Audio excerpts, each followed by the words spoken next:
Okay, so here we are with Gary Brown at a Shell garage with a very symbolic meaning in his background. And Gary, if you could just explain to me the meaning of the symbology that is on that Shell sign. Well, it's like most things, Liam, around us today. The corporate symbolism is everywhere about us, and Shell is just a perfect example. Most people see it as, you know, you ask most people what the Shell symbol will stand for, and it's just Shell, but it's not really. It's the rising sun. It's the rays of the rising sun, and we can see this in other symbols as well. So just tell me the actual the symbol of the shell itself.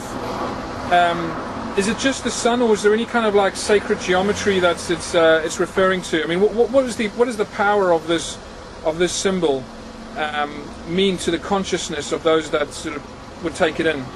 Sun is illumination. We're going back to the light. It's the symbolism of the light, the dark and light. And these people have always worshipped the sun, the Egyptians, the Mayans, and this is a pure sun symbol, and it's hidden in the shape of a shell. But it's obviously the rising sun, the rays of the rising sun, but everybody just thinks it's a shell. That's what we've been led to believe. So the actual, like the corporate logo itself is actually like empowering its people into. I mean, is it sort of having an effect on people in terms of buying their products? You know. Oh, absolutely, but it's also hiding the fact that these people are ultimately sun worshippers, and they know about conscious evolution. They know that attaining illumination will gain conscious evolution, which we will discuss later. But all the ancients were sun worshippers, and these symbols have an amazing effect on our subconscious.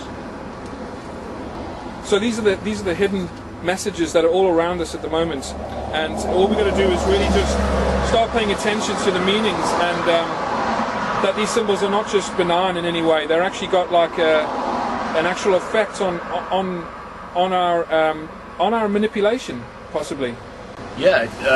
What we're going to look at today, Liam, is especially astrological symbolism. How the ancients believed that the planets all have energies. The Earth has an energy, the Sun, the Moon. We know that the Moon is responsible for the tides and the actual seasons that the Earth experiences. And the ancients knew. In my book, I described the bloodline, or well, there are obviously. We'll go into this in greater detail, but the families or the bloodline, or we'll explain this in greater detail, because there may not be a specific bloodline involved, but there are some aspects of bloodlines involved. But I describe them in my book as king, priest, astrologer, magician, mariners, ancient seafarers who circumnavigated the globe thousands of years ago, and they knew the power of astrology. They knew the planets have power, yeah, and they retain this power today. And in symbols like Shell, they're telling you a story without you knowing it. They're still telling you that they have illuminated knowledge. Yeah, they know the power of the sun and what it does, but we don't. We don't know that power, and it's about time we found out. So while we're at Shell, I thought I'd shell out some money. Do you like the pun? Just to prove a point about astrological symbolism. So we bought some Milky Ways, and they're shaped like stars. Let's see what else we have. And we have a star bar. Star bar. So these are representing the. It's just more astrological symbolism, just to prove that these people, you know, that the shell isn't just a one-off. Right. And then we have Mars. The planets. And they've gone into planets. Just a coincidence, nothing to worry about. Let's see what else we have. Oh, the old Mars bar itself. Let's see what else we have. Oh, a galaxy. Tremendous.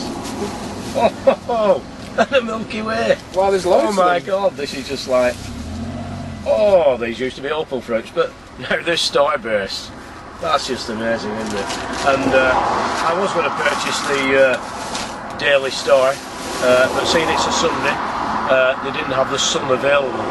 So we'll refrain from buying the astrological newspapers.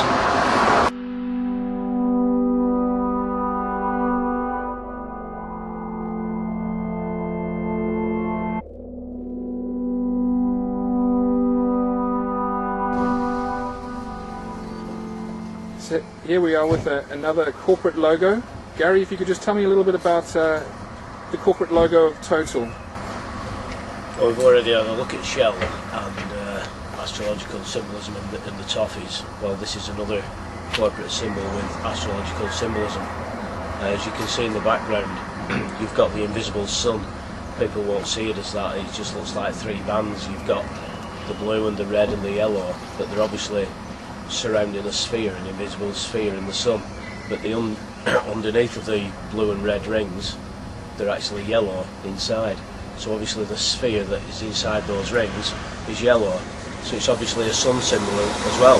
So the sun is shining yellow on the underside of the red and blue spheres, rings that around the symbol. And the red and blue, we see so much red and blue throughout. Tesco is red and blue, the lottery symbols are red and blue, SO is red and blue. Red and blue everywhere in advertising. And this denotes the lower and higher degrees of Freemasonry. The three lower degrees of Freemasonry are the blue degrees, and the three top ones are the red degrees. So it's a Masonic symbol, basically. All these things are tied in. All these things are tied in to secret societies and systems of control, which we'll explain later. It's funny how it seems to be the big companies, like the big oil companies and the big supermarket companies. Absolutely, these people are in control, aren't they? They know what these symbols mean, and they want to control us. They have a system of control, which again we will explain shortly.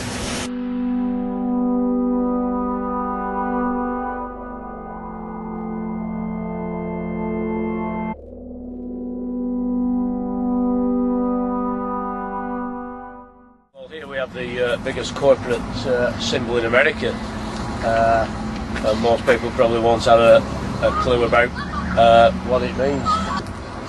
And if you know anything about the food industry and the manipulation of it, and McDonald's connections to Monsanto, it really reveals a lot. But obviously we're looking at the red and yellow, which we first came along with Shell, and the sun symbolism. But here we have more astrological symbolism, as in this sign of Aries. The sun rises in the zodiacal sign of Aries, and we've got the horns of Aries, and we've also got the yellow of the rising sun and the red of the setting sun. And Aries, as we know, is the sign of power, aggression, energy, and these people know that these energies pervade our subconscious. They know that that sign attracts people in. They know that it will sell and they'll get people in, and they know what that food is doing to people, or at the top level they do.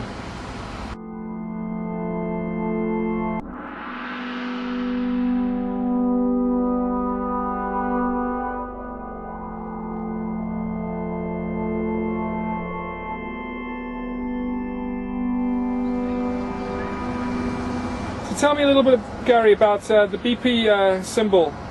Yeah, looks like the flower of life, doesn't it, or something? Well, yeah, that's what it's meant to look like. It's meant to look like a flower, a green flower. Because BP want to project themselves, like all these companies do, being into the environment. But really, when you look at it, it's another sun symbol. Yeah, it's obvious that, you know, the white, if we have a look inside, right inside we've got the yellow, and then we've got the white inside. Yeah, you reach illumination by reaching the light. You've got the white of the sun, the yellow of the sun, and the white right inside. To me, that's just like the Shell symbol. It's a sun, yeah, but it's made to look like a flower. We see this as well with the Tories, the Conservative Party in England, that changed their old torch symbol. We can cover torch symbolism later on if we want, but we're really trying to stay astrological today. But they changed their torch symbolism to the tree now. They have the tree, and most people will think that is totally everything to do with environmentalism and vote Conservative because they're going to do the best for the environment. But you You know, in my research, that's not the case at all. In fact, I will say that's everything to do with the Kabbalah and the Sephiroth and the fourth dimension, and everything to do with esoteric symbolism to do with the next dimension.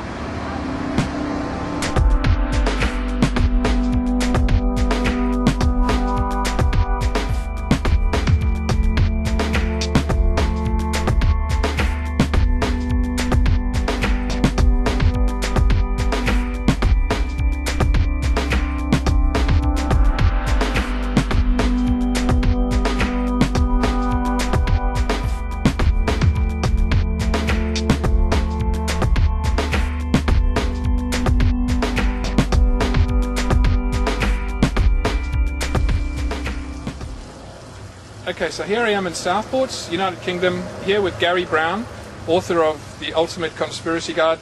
Ever get the feeling you've been cheated? And I just thought we'd have a look at some of those symbols based in Southport. As you can see, there is the monument, which is the obelisk. It's a war memorial in Southport. But what we've discovered is that there's actually a lot more to it than meets the eye, really. And I'm here with Gary, just to elaborate a little bit on that in terms of how does that become a Masonic symbol? The obelisk always represents the phallus.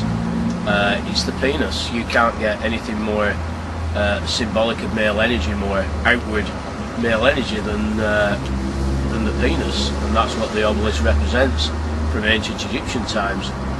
But you find that and we were investigating corporate symbolism today and touching on Masonic symbolism, which is tied in with that you will always get the balance. These people know that the universe is harmonically balanced, and you'll always get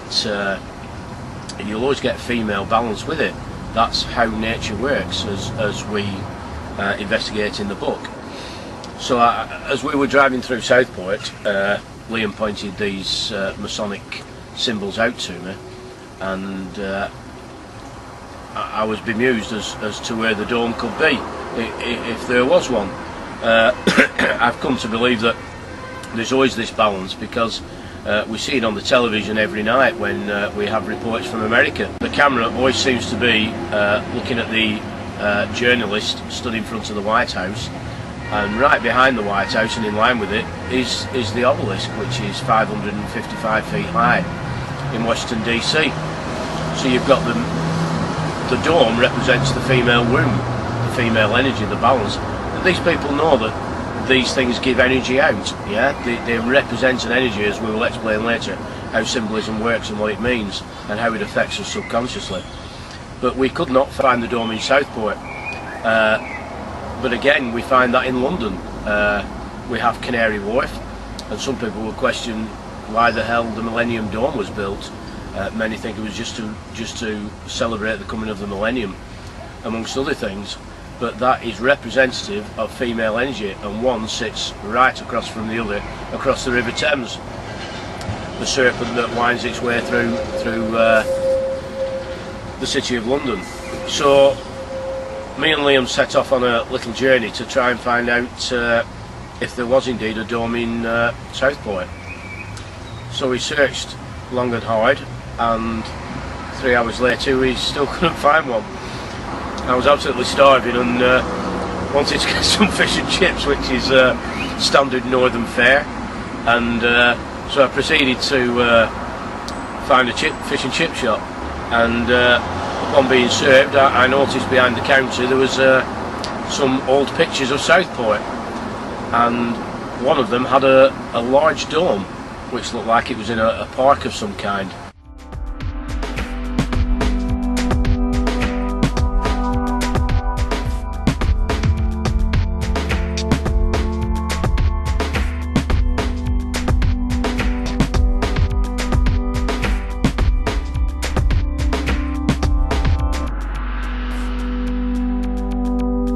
The old bandstand, and it was right in line with the obelisk, as Liam is pointing to it now.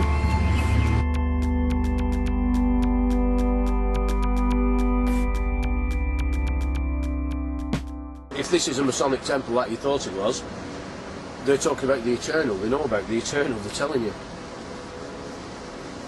that there's not just one dimension. It's an eternity.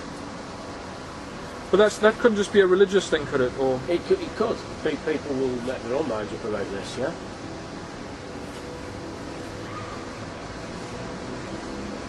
Yeah. Well, we've just walked through what you thought was the Masonic temple. It certainly has Masonic overtones. I know that we found the phallus, the obelisk, and the dome. I think it confirms to you what you originally thought, Liam. okay, so there you can see in the background is the obelisk itself, and this is the Egyptian symbol that requires the dome itself. And we're going to go and find where that dome is now. I'm going to have a look. That's a Corinthian pillar, isn't it? Corinthian pillar, I yeah? think so,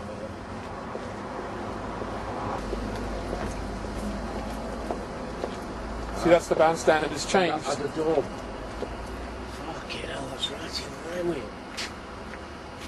Fucking hell, Liam.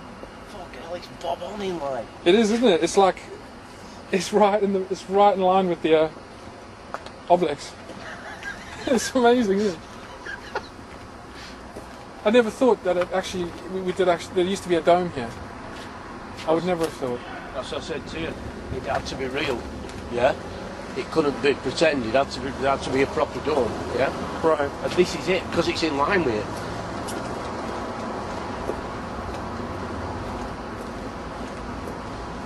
So I wonder when this changed. I wonder when this... You'd Well, have to have a look on the internet, wouldn't you? Yeah, I mean, it's completely new to me that this used to be a dome, you know. We just need to make sure that it was. Now we're getting somewhere now. This isn't the original one. The original one used to go across that building there. Oh, where that circle is. No. Way before that. Near the obelisk. No. It's onto that building there. But more towards where that TIC building is, that like canopy building there. It was on the other side of that. It wasn't in the middle. Directly in line with this. Further over, yeah. But they moved it here when they redid all the fronts. They moved it here. But this isn't the original one. No, we've just seen the original one in a chippy. We've seen a picture of it. That's It'd have the dome on. Yeah, but it used to be in front of that building there. The male and female symbolism, the obelisk is the male, the female is the womb, the dome is the womb. Right. But the Masonic lodge is just round the corner. It is, yeah, it's up the road. We're not Masons, but we're far from it. But It's like connected with the Oh, yeah. Masons and Oh, yeah. it's business and it's a signal. No, It's a symbol for people to when they come in, they can instantly. No, it's just that, it's nature worship, isn't it? It's they know the balance of male and female in nature. That's what the Masons in the third degree, if you're going to be a master Mason, they'll teach you you've got to endeavour to find the secrets of science and nature. And that's what it is, and that's what Dan Brown was trying to tell in the Do you know, I was just thinking Dan Brown when you were talking Yeah, about it. you've got to find out what the balance of male and female symbolism is, and that's in the Fibonacci code of numbers. But then you get into the spirals, yeah, the spirals in nature, which I elaborate on in my book. But I think I'm going to go over there to where the dome possibly was, and it's just the other side of this tourist information centre. Yeah, where that, because those sort of false columns there, where the green man is, just Yeah. beyond there, those white columns. Yeah. If you're sort of in line there, it was just the other side of that. Right. And I say there are pictures because where people used to sit right round it as I'm watching the bands, Right. brass bands and stuff. But it wasn't. It was never in the middle. It was more this way. Right. So I just wonder if it's in line with the actual It obelisk probably itself. is You know. looking at it, yeah, from this perspective.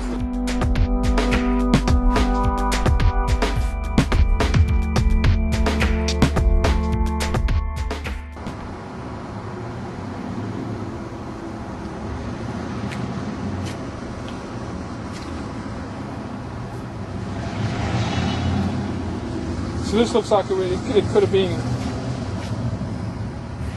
the old bandstand where the dome actually was, directly in line with the obelisk that way and Masonic temple that way. I have to double check this on the internet, but obviously looking at the symmetrical symbolism it does look that way, Liam, yeah. I think it's pretty close. I think it's got to be close to here. I mean, it might not necessarily be that circle, but it looks like it, you know. Because nobody else would have known this come from you, hadn't they? Oh, I didn't actually know that it was definitely Masonic. I just No, but this is your hunch, your suspicion that this could be a Masonic place, yeah, as you know, it's turned out to be true. Well, we're here again in Southport. We've just walked past the Masonic, what can we say, architecture that Liam suspected was Masonic. And here we have the Mecca Bingo Hall. And on the front we can see we're covering astrological symbolism today, and here we have more Masonic symbolism. We have the stars in the background, and we have the rings of Saturn going around the star. Again, astrological symbolism everywhere, and we will cover more Saturnian symbolism later on. You've got the male symbol of Mars with the arrow pointing to the side, and then you've got Volvo, which is a play on words with the female energy, the representative of the female reproductive organs, the vulva. So you've got male and female symbolism again. Well, we've got the two triangles, haven't we? Here we have two triangles. Obviously you haven't got the bottom bit, but that's what it's representing, two triangles, and two triangles represents 3-3, and as far as I'm concerned that represents the 33 degrees of Scottish Rite of Freemasonry. Renault, some people probably, you know, you get into the realm of, well, are we making this up, are we, you know, you can just see things for the sake of it, but here we have two triangles, one on top of the other, both with the capstone missing. It doesn't go up to the pinnacle either end.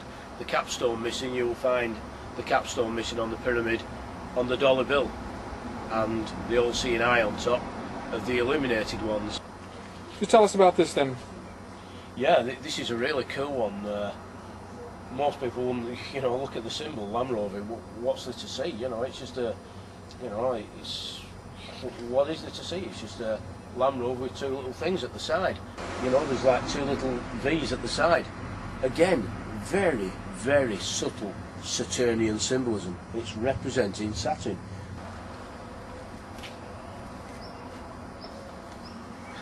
Well, we've actually got two here, Liam, because there's one next to it that we haven't explained either. We'll do that as well. And we'll do that as well. So just explain to me about the idea of the car itself. Yeah, this is a strange one. These two, coincidentally, are not astrological symbols. This one, again, is to do with what we've been researching, and is to do with the ancient Egyptians. Everybody's driving around in the Ford car, but actually Ka, car, is what the Egyptians termed was the astral body that floated above, you know, when you die or you sleep, your astral body floats above your body. It's your fourth dimensional aspect. So again, we've got male and female symbolism here. You've got the male concept of the centrifugal engine, and you've got the female concept of the, you know, your spirit, your soul, yeah, leaving your body. And that was the ancient Egyptian symbol. It was called the car, and they usually pictured it as a bird floating above the body in some of the more ancient pictures. Here we have the Mercedes-Benz. Again, not astrological symbolism, but worth mentioning. We've got alchemical symbolism here. This is the ancient alchemical symbol for phosphorus, and the ancient alchemists used to see this as the energy that surrounded what they believed was the astral body or spirit again. Yeah. So these two last signs that we're going to look at have similar connotations. Yeah, we've got with this ancient Egyptian symbol again, but we find many cars with this ancient symbolism, and Chrysler is just one of them, where we've got the sun disk in the middle and the wings. Yeah, we've got this with Bentley and Mini. Yeah, it's not just one car, but it's an astrological symbolism that many people have got different connotations on, but one that many believe is synonymous with conscious evolution of reaching the light, actually flying towards the light, getting back towards where we came from, back towards heaven or whatever you want to put on it. But also, if you go on the net, some people think that this is a symbol of the 33rd degree of Freemasonry, and only given to those and told the truth about this symbol when they get to that level.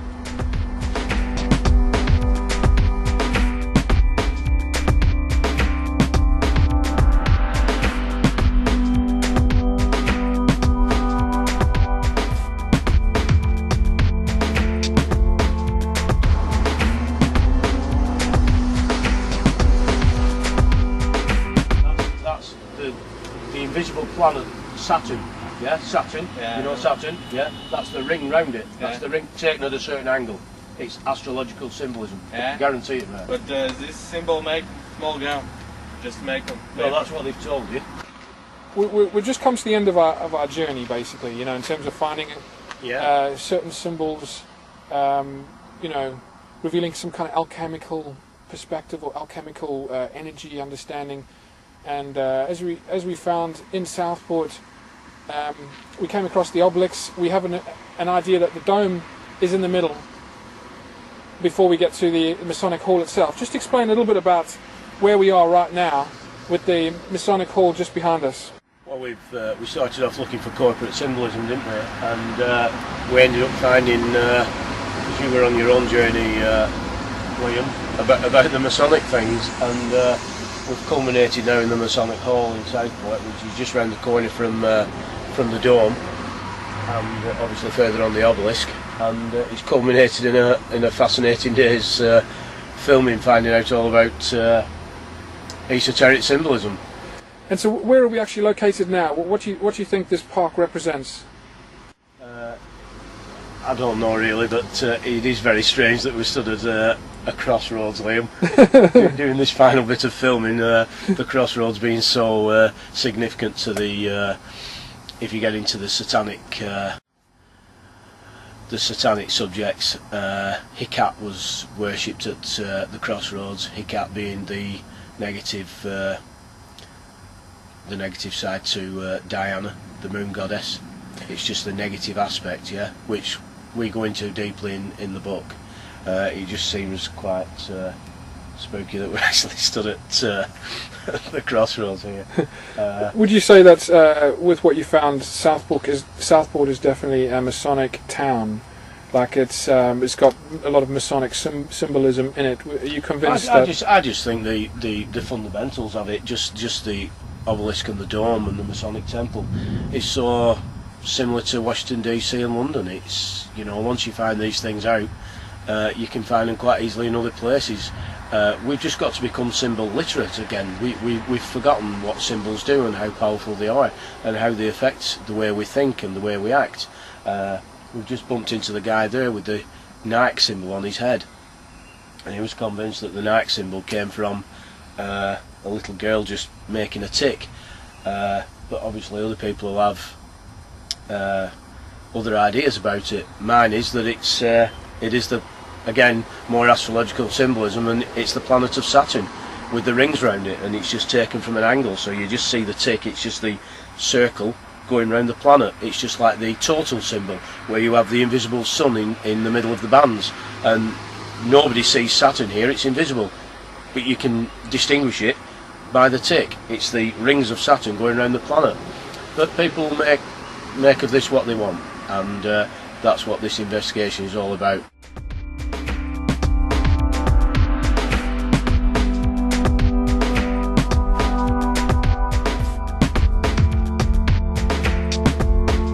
This is what I think anyway. The powers that be know that there's energy in all these symbols and they do affect us. If you think of colours, for example, certain colours make people feel a certain way. Like the colour red will make people feel quite hot and warm, and you've got the colour blue that makes people feel cold. And that also applies in similar things with numbers and letters the way they are, and it makes people feel the same way as like the colours work and everything. The actual pictures, what we see, and the symbols what we can see, in simple terms, I believe, is what's real. And I think the powers that be know that. That's why they throw symbols that's in everyday life, especially like at the petrol stations and things. The sun symbols, what you see, and things like that. And because we've lost a lot of that through the teachings, what they give us through the reading of the books and what education system, what we have, we lost all that. When you look at the sun symbol, petrol garages and things like that, you don't see it as a sun symbol, it's just a symbol, but your subconscious does, because it takes it in. When we talk about symbolism, Dave's just explained it really well there. When you talk about the manipulation earlier on and how that actually works, what are the actual particulars of the manipulation, when you get into subjects like magic, white magic and black magic, you find that the actual symbols are reversed. So Dave's example of the swastika there, it's an ancient symbol of the sun, but it's reversed, yeah? Yeah, so a black magician is very good at reversing symbolism, or manipulating symbolism, yeah? Right. And there's a lot of examples of that in the book. If we could get back to the dreaming thing that you were mentioning, Liam, many books on dreaming. Lethbridge covered dreams. Carl Jung were fascinated with dreams. Dreams and visions, always to do with the shaman and ancient knowledge. And I think they knew this ancient knowledge that the shaman or the witch doctor or the witch, whatever these people could tap into this realm of the subconscious. Like Dave said, these symbols affect you on the subconscious. In the book we go into why they can affect the subconscious, because in the book we actually go into how the subconscious could be part of this vast sea of the fourth dimension, yeah? Because people talk about the conscious and the subconscious, but if that's all within your brain, within your head, yeah, surely it would just be chemicals, it would be a physical reality. So what chemicals are affecting what? Where is your subconscious? Where is this mass sea of events that, are at the back of your mind? People say the brain and the mind, but they use it in a context that they don't really understand. Oh, I've lost my mind. Have you? Well, what is your mind? What is your brain? But we deal with these questions in the book, yeah? And we find that the subconscious actually could be part of the right brain, yeah? The left brain is the more conscious side, and the right brain, the artistic side, the intuitive side, is more in touch with the subconscious. But the subconscious is part of your spirit, part of your aura, part of your connection to the fourth dimension, part of your higher self, part of the collective unconscious of Carl Jung, yeah? And this is what getting back to the dreams, Lethbridge believed that in his pendulum experiments everything was gauged from 0 to 40 inches, and we go into why that scale is there. And he found that anything beyond 40 inches was in another dimension. Fascinating research that this guy had.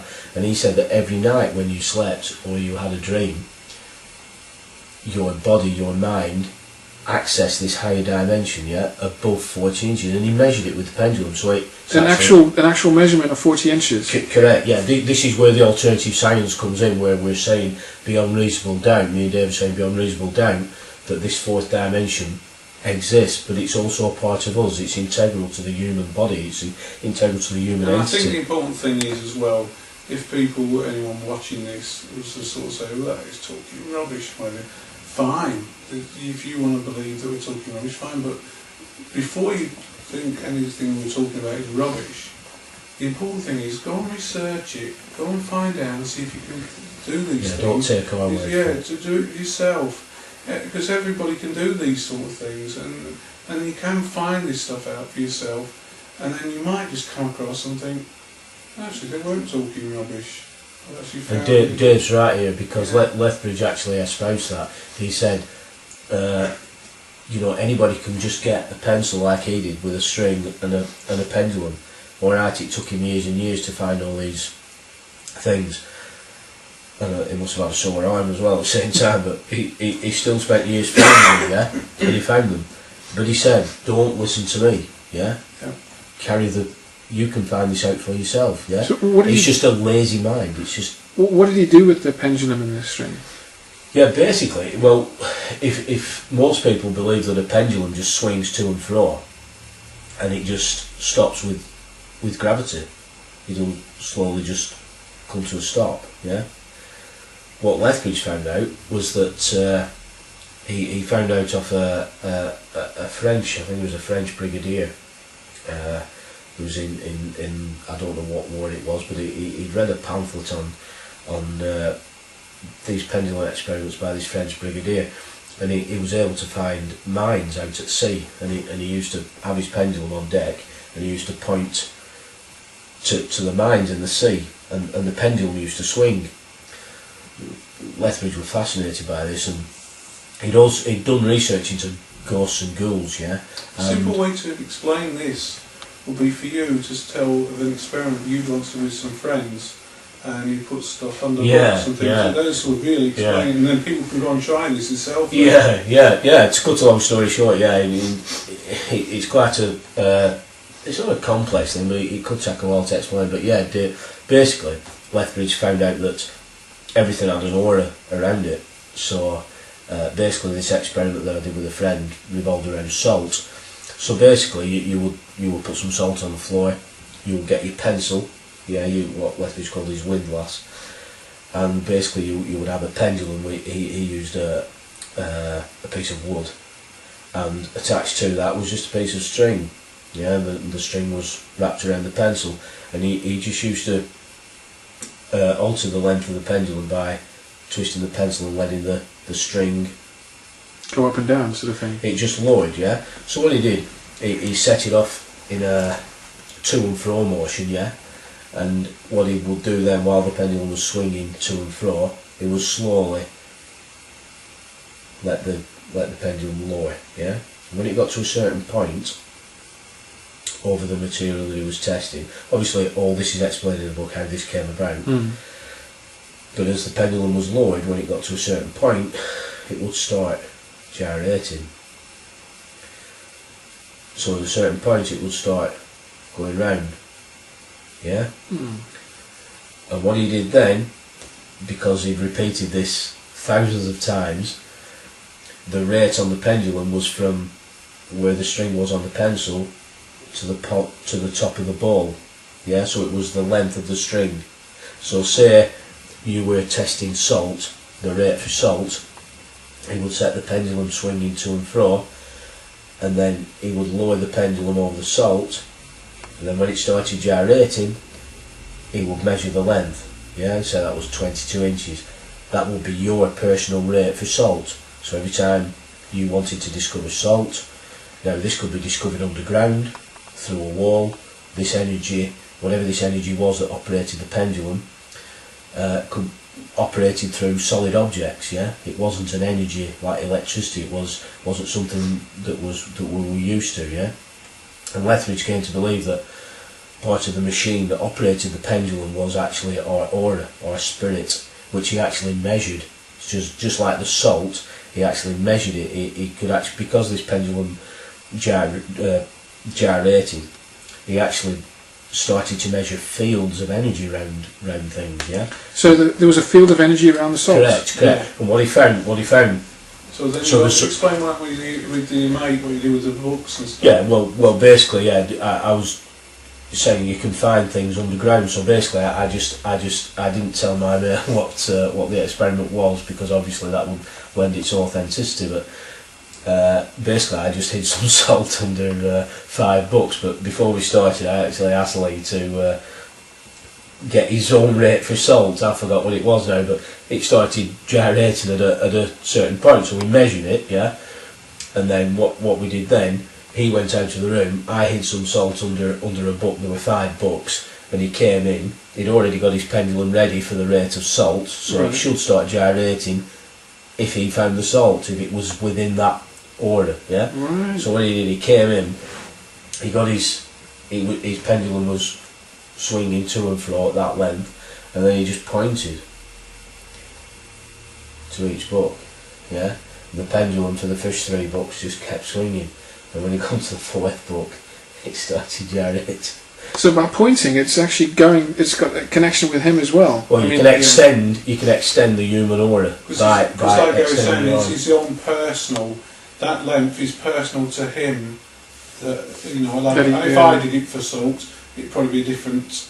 Yeah, different length. Might be shorter, might be longer. Correct, correct. So that's It's why all it works. individual to the That worked operator. when he pointed. We should video that one day. But when, Yeah, it'd be good to do. but when you came up with what Lethbridge found out with his later research was the actual length of the pendulum actually related to the radius of the circle that was around the object. The object had an aura. This is fascinating, but the actual length on the pendulum became the radius of the circle around the object. Oh my god. Yeah, and then he measured the cone, the aura around the object, and it went up and it went down into the earth. This guy, this is what I'm saying about blowing Einstein out of the water. Yeah, this just complete, unique, alternative scientific research, yeah, that's been hidden. This guy went to Cambridge. Why was it hidden knowledge? Yeah, why was it hidden knowledge? And I can only think that Lethbridge's connections at Cambridge were quite unorthodox. You know, some of the people he associated with and whose theories he believed, like Dr. Margaret Murray, whose theory that the witch cult came from a very ancient pagan belief in the witch cult. She believed that it came from the Dianic cult. Yeah, The what cult? the cult of Diana. Oh. Yeah, in pagan times. Yeah, and she actually believed that this witch cult was still in operation today, and she believed that the kings and queens from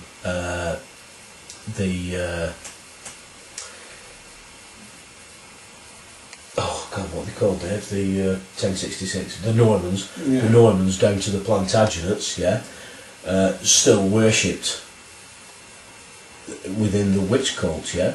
Well, I found this fascinating because this is exactly what David Icke was saying, yeah, that these people, although professing to worship Christianity and the Orthodox religions, they were in fact still worshipping the ancient ways, the ways of the earth, the pagan ways, yeah? And yet you've got this eminent Egyptologist, Margaret Murray, yeah, who was Flinders Petrie, Flinders Petrie's protege, who was one of the most famous Egyptologists ever, and yet she was advocating this cult, and Lethbridge agreed with her. Perhaps they were the David Ickes of their time, they were the mavericks, and they've been shut up. Yeah, their knowledge has been lost. Yeah, nobody talks of Margaret Murray's theories. Nobody talks about Lethbridge. It's hidden stuff. But me and Dave have found that. Yeah, we want to tell people all about this again. This is fascinating. But there's also This is really Whilst fascinating. we're finding this out, you're finding on the internet, like so I'm finding coming across it more and more. There's a lot of other people finding this stuff out. There's a lot of people worldwide who are finding this out, which is really important. We're not unique. So are we in the most unique time period now? Yeah. And also look at our advancement in the material world and how advanced we've become. What a time! Are we a time for us to find all this knowledge out? And why are we finding it out now?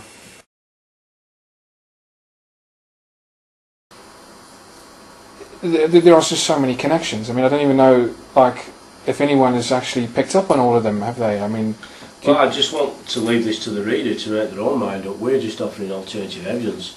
Like I said in the book, you know, I just feel I put the outline of the jigsaw puzzle together, perhaps the corners and the edges, and you've got to fill it in all in yourself. You know, it's your life. You've got to see what all this means. I just, you know, to me, this is beyond coincidence. This to me is deliberate. Yeah, I think it's quite obvious that this king, priest, astrologer, this obsession with astrology, yeah, they knew, you know, the Masons worship Hermes Trismegistus, which was the Egyptian, what people say Thoth, but Tehote, the actual guy who created Egyptian civilization. We know that came from the Sumerians, and Orthodox history just basically stops there.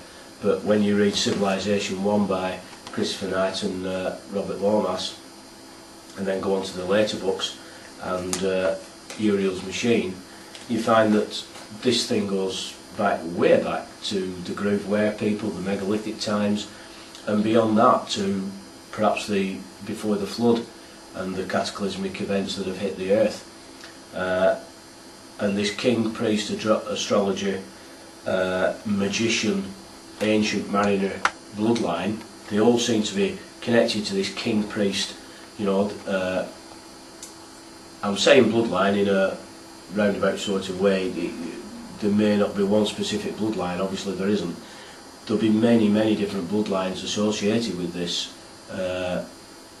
Another conspiracy research into the Illuminati say there might be ultimately 13 families running the world. Fritz Springmeier is one of them. Right.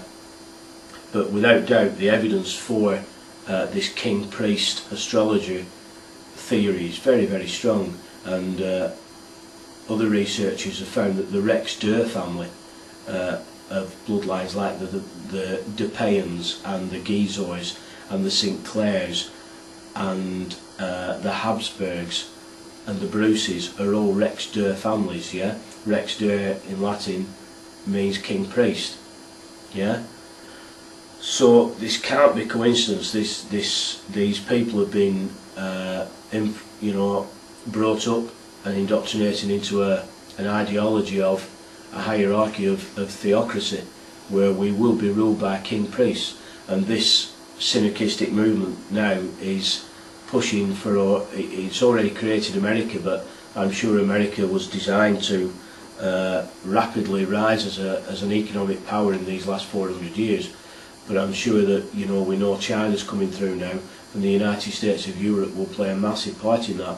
And I think Synergy has been a massive, massive part of how that United States of Europe has come to fruition.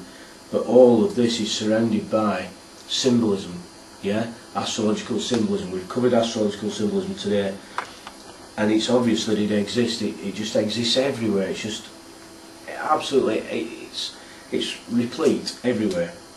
And we have to understand what it means. And again, we come back to the third dimensional and the fourth dimensional aspect of what this means. And these people know that we have an alternative part to us. We have a physical reality and a fourth dimensional reality. And once you realise that we have got a fourth dimensional reality, everything opens up. The whole gamut of the paranormal, yeah, ghosts, ghouls, the afterlife, near-death experiences, astral projection, everything, holograms, the whole magic, the whole thing just blows apart, and people can then start understanding exactly what manipulation's been going on here. But these people know that these planets that we've been taught, we just see them as rocks in the sky, have actually got energies just like we have. Yeah, we're vibrating. If we were to go into the quantum world and look at how all these energies exist, we won't be able to cope as human beings. We just see a vast array of an interconnected sea of energies. We won't be able to cope. But again, studying the realm of the paranormal, we find that many people have experienced this higher consciousness and seen into this other realm, this shamanistic ability to go into this realm, what many people say is beyond the veil, and see into this other dimension. And I believe this is where this manipulation obviously comes from, and I think these people ultimately want us to stop evolving. They do not want, if we evolve too much or too many of the human race evolve too fast, it's going to stop all their secrets and ultimately their control and the demolition of theocracy, which is, they've been carrying this agenda forward for thousands of years. And your book highlights all these coincidences that that are, you know, through the ages and all around us. That absolutely. One of these coincidences on their own probably means nothing, but absolutely. All of them together. Absolutely, and Dave's agreed in that wholeheartedly throughout, that we had to get as many as we could because we wouldn't be believed. people won't take 1, 2 or 3 coincidences. It takes more, and I think we proved that today with the astrological symbolism. This symbolism goes far deeper than this. I urge people to really get into understanding symbolism all around. There's male and female symbolism. It's just a vast subject. But today we're just specifically gone into as much as we can astrological symbolism, because it fits in with the king, priest, astrologer, magician, ancient mariner bloodline. And you know, how many cards did we see, Liam? One after the other of esoteric and corporate symbolism, indicating that these people obviously know the power of astrology and what it means. How did you find out? What was the thing that led you to believe that we are being cheated? What was the initial thing that started? I know you had an experience that you started questioning reality itself. Where did you start to realise that we are being cheated? Well, the whole thing of writing the book came about at age 31 when that culmination of reading Schauberger, Lethbridge, James Redfield and David Icke. I think the feeling of being cheated came from Icke. I think Schauberger and Lethbridge would talk about alternative dimensions and alternative scientific theories covering all aspects of life and philosophy and religion, and James Redfield's was a fictional parable of conscious evolution, and which mirrored Colin Wilson's work. But Icke went into total depth of naming names and organisations and the whole conspiratorial web that seems to have spread its tentacles everywhere. And it just fascinated me to see if this was true, and my research just sort of exploded from there and went into ancient times and more modern times, and like I say, with Picknett and Prince, into the real in-depth secret societies, perhaps secret societies within secret societies, and taking this to a very deep level. Many people will see world societies as natural evolving processes, unaware that many genetic bloodlines have been in control. What would be the best way to address their perspective and to sort of opening them up to the fact that there are these connections? I mean, apart from, say, your book that's actually got a lot of information that helps to unlock all of this, what would be the best advice for someone, the man on the street, to start doing? Well, it took me 30 years to accumulate all this knowledge, but obviously evolution will quicken up the faster this information comes out, and people will evolve quicker. All I can suggest is that we have to pass this knowledge on to the upcoming generations. This is obviously what the secret societies do. We have to try and encourage our kids to take part in learning this knowledge and maintaining it and keep it going through the generations. You know, as much as we love our parents, I've always looked upon this, what me and Dave describe as, we can't really describe as anything else, and that's where we get the title of the book, Ever Get the Feeling You've Been Cheated, from the lyrics of the Sex Pistols. But this punk generation was, as far as me and Dave were concerned, was special, and our parents are always saying, and I suppose, you know, many people will agree with this, where the older generation, even though we revere and honour their wisdom, there are so many that just go, well, that's just the way it is. Well, I'm sorry, I don't accept that. That's just not the way it is. You know, we've uncovered a hell of a lot of alternative information here, and we have to get this out. And the quicker this knowledge is assimilated into human consciousness and everyday life, the human race is going to evolve a lot quicker, and we're going to have a lot fairer society. And we have to encourage our kids to do more reading. We have to encourage them to do more research, especially on the internet. Yeah. And one thing about this is we have to take away the fear and control that these people have created in the form of wars and terrorism. and the actual control they've got with the corporate symbolism and how they dominate society financially. We've got to try and break these systems down and just create a far fairer society, and not be frightened of bucking the trend and, you know, doing what our parents don't want to do, and that is just accept the status quo. We've got to have a sort of revolution in consciousness, and that will only come about by people like, you know, like Dave's getting off their arse and being bothered, yeah? Get rid of the apathy and find out who you are and what this world is about. And once we instigate that mode of consciousness, then this world will take the next step.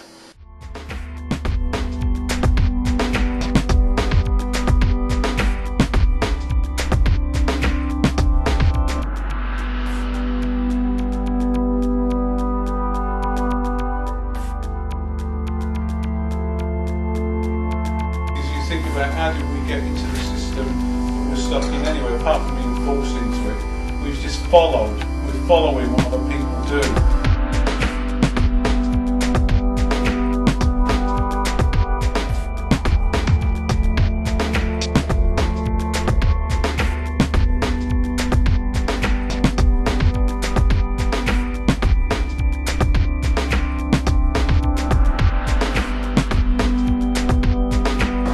Well, it's getting a bit late, Liam, and I think you're just keeping me out far too long. And, but yeah, I think this is the last one.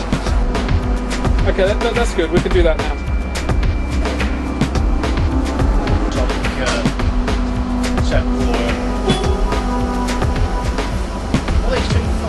Again, dominance, aggression, power, energy, vibrancy. Yeah, that this symbol gives off. It's an astrological symbol. Speaking of symbols, have you noticed what symbol is behind you?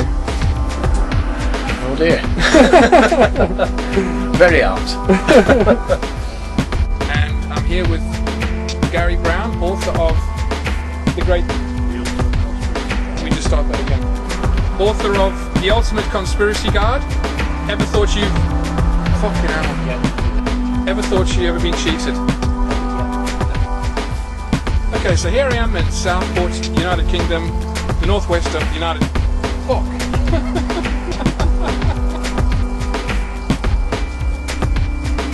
Author of The Ultimate Conspiracy Guide. Do you ever Ever get the feeling you've been cheated? ever get the feeling you've been cheated? If you say you like the Don't write it down, it's alright, I'll be right. This is the outtakes, isn't it?